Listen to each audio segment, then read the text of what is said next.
আসসালামু আলাইকুম everyone, welcome to my channel. আজকে আমি আপনাদেরকে তালের একটি বিশেষ পিঠার রেসিপি দেখাবো।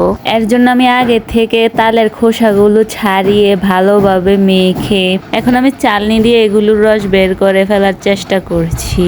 দেখুন এগুলির রস কত সুন্দর হয়েছে, কি গাঢ়। এই রসগুলো দিয়ে এখন আমার রেসিপি শুরু করব। চলুন তাহলে শুরু করা যাক। এর জন্য আমি লবণ দিয়ে দিয়েছি হাফ চামচ এবং এর সাথে আমি 9 কাপ চালের গুঁড়ো অ্যাড করেছি। আবার প্রায় 1 চামচের মতো সোডাও অ্যাড করে দিয়েছি।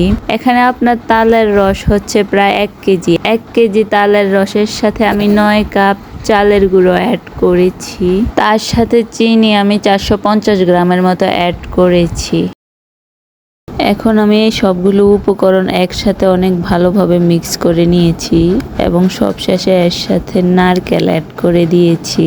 নারকেল আপনাদের পছন্দ মতো কম বেশি করে বাড়িয়ে নিতে পারবেন বা কমিয়ে দিতে পারবেন, সমস্যা নেই। নারকেলটা একটু বেশি দিলে ভালো লাগে আর কি, চেষ্টা করবেন একটু বাড়িয়ে দেওয়া।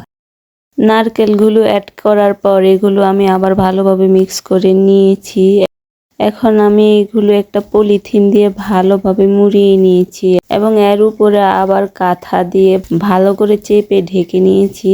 এগুলো আমি এখন রেখে দেব কমপক্ষে 8 থেকে 9 ঘন্টা জন্য। আপনারা চেষ্টা করবেন কমপক্ষে 8 থেকে 9 ঘন্টার জন্য রেখে দিতে, তাহলে দেখবেন আপনার পিঠাটা অনেক সুন্দর হবে। দেখুন আমি এটা 8 থেকে 9 ঘন্টা পর্যন্ত রেখে দিয়েছিলাম। ব্যাটারটা কেমন ফুলে একদম স্মুথ হয়ে গেছে, আপনারা দেখতে পারছেন অনেকটা ফুলে গেছিল। 7-8 ঘন্টা রেখে দেওয়ার পর আমার ব্যাটারটা একদম পারফেক্ট ভাবে তৈরি হয়ে গেছে। এখন এটা দিয়ে পিঠা বানালে অনেক সুন্দর হবে। এখন আমি পিঠাটা তৈরি করার জন্য কড়াইয়ে হালকা একটু তেল নিয়েছি এবং আস্তে আস্তে অল্প হিটে পিঠাটা আমি ভাজবো। আপনারা চেষ্টা করবেন অল্প হিটে ভাজার জন্য। আমি যেহেতু লার্কির চুলায় এটা রান্না করছি তাই আমার অনেক সময় লেগেছে পিঠাটা বানাতে। পিঠাটা দেওয়ার পর কিন্তু ভালো করে ঢাকনা দিয়ে চাপ ঘোরা দিয়ে দিবেন, তাহলে পিঠাটা ভালোভাবে হবে, না হলে ভিতর কাঁচা থাকবে। এখন আমি এটা ভালোভাবে আবার উল্টে দেব, উল্টে দিয়ে আবার ঢাকনা দিয়ে এটা ঢেকে দেব অনেকক্ষণ ধরে। আর একদম অল্প হিটে এটা রান্না করার চেষ্টা করব। দেখুন আমার পিঠাটা অনেক সুন্দর স্মুথ হয়েছে, একদম কেকের মতো।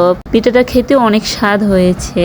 দেখুন আমি আপনাদেরকে এটা একটু ভেঙেও দেখাচ্ছি। দেখুন কত সফট এবং স্মুথ হয়েছে। তালের এই পিঠাটা খেতে কিন্তু অনেক টেস্ট লাগে। আমার কাছে এই পিঠাটা সবচেয়ে বেশি ভালো লাগে তালের।